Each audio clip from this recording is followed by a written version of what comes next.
quando o Espírito Santo será tirado da terra? Então aqui é uma questão importante que temos que responder a essa dúvida. O que também eu já ouvi pregarem é isso, que no momento do arrebatamento será tirado da terra o Espírito Santo. Com isso não haveria mais chance de salvação para os gentios.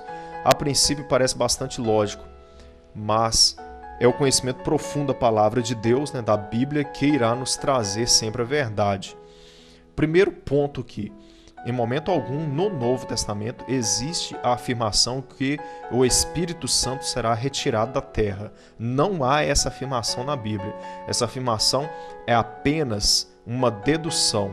Se deduz que o Espírito Santo será retirado da terra por pensarem, ou até mesmo por ocultarem, que não haverá mais chance após o arrebatamento.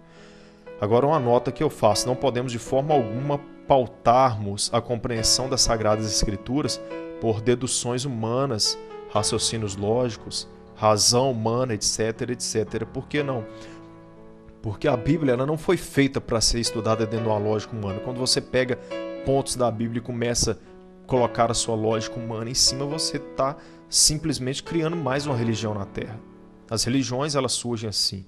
Existem várias religiões que não leva a lugar algum, que levam o homem para a perdição, que se respaldam em versículos bíblicos.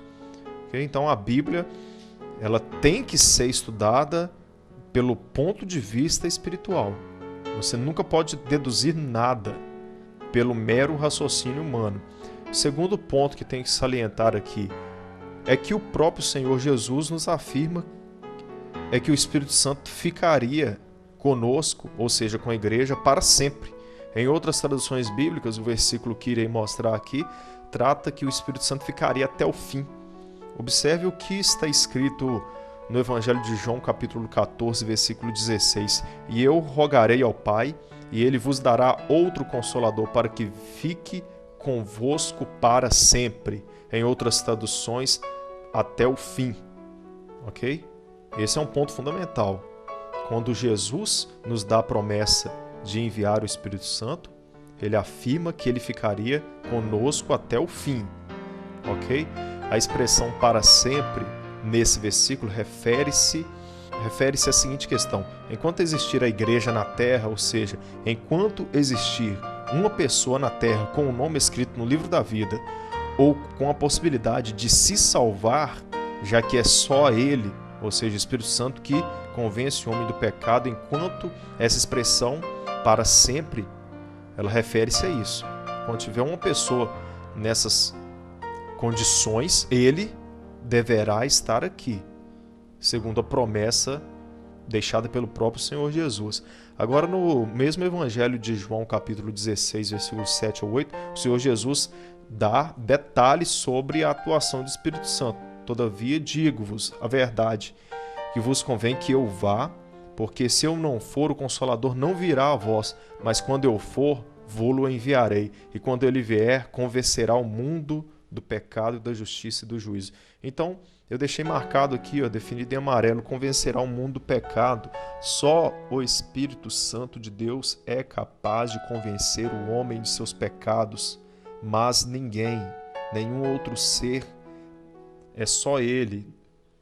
E pegue isso para você. Você não consegue convencer ninguém que é pecador para que ele aceite Jesus. Você tem que estar na condição do Espírito Santo falar através de você. Então é isso. Então, conforme estudamos no início aqui, se haverá pessoas sendo convencidas dos seus pecados na grande tribulação e se convertendo à verdade que é o Senhor, essas pessoas estão sendo convencidas pelo Espírito Santo que ficaria conosco até o fim. Ok? Isso tem que ficar bem claro. Com isso, o Espírito Santo estará presente durante a grande tribulação, até que o último se arrependa de seu pecado. Nesse momento, pelo que os versículos já estudados aqui afirmam, ele terá cumprido seu ministério que iniciou no dia de Pentecostes. Aí sim voltará para o Pai. A partir desse momento, toca-se na terra a 7ª trombeta e são derramadas 7 taças com a ira de Deus na terra. Apocalipse capítulo 15, 16 vai tratar detalhes do toque dessa sétima trombeta e inicia o derramar de 7 taças da ira de Deus sobre aqueles outros 2/3 da humanidade que restou, que não quis absolutamente nada com o Senhor, subjugando-se ao governo do anticristo. Mas isso será tema para um próximo estudo, né? Deixo claro que o objetivo desse estudo não é incentivar que as pessoas fiquem para a grande tribulação, né?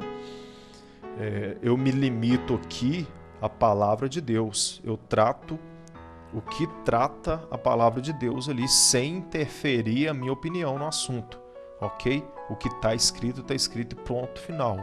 Eu só detalho aqui para uma melhor compreensão conforme o Senhor tem me orientado. É necessário compreender isso. Se está escrito ali, é importante que seja compreendido, senão não estaria escrito. Mas o objetivo não é incentivar que as pessoas caiam nessa situação, né? É evidente. Mas se você ficar por descuido, esteja avisado dos maus dias que virão, né? Conheço muitos pastores que sabem a verdade desse assunto, mas tomaram a decisão de ocultar isso da igreja, com receio que os membros saiam para o mundo. Mas afirmo com todo o ímpeto que quem pensa assim, o pastor, o presbítero, o ungido, seja lá quem que ensina a palavra, que pense dessa forma, são meros religiosos, que colocam um fardo sobre as pessoas e não sabem o que é viver as bênçãos de Deus. As verdadeiras bênçãos de Deus, o que é viver isso, né? São incomparáveis com esse mundo. Não tenha dúvida. Se você pensa que existe alguma coisa aí fora que é melhor do que viver na presença de Deus, você está vivendo uma religião, meu filho. Simplesmente isso. Se você pensa isso, você está vivendo uma religião, um fardo que homens colocam sobre as suas costas aí. E o pior de tudo é que essas pessoas que pregam erroneamente esse assunto aqui são até incapazes de levar as pessoas a viverem realmente as bênçãos de Deus, né? Felizmente. Então está aí respondendo essa questão. Outras dúvidas você poderá encaminhar para o projetodedeus@yahoo.com.br. À medida do possível estarei respondendo. Pode acessar meu site também, delsogomes.com.br, se cadastrar lá para receber novidades de outros estudos aí.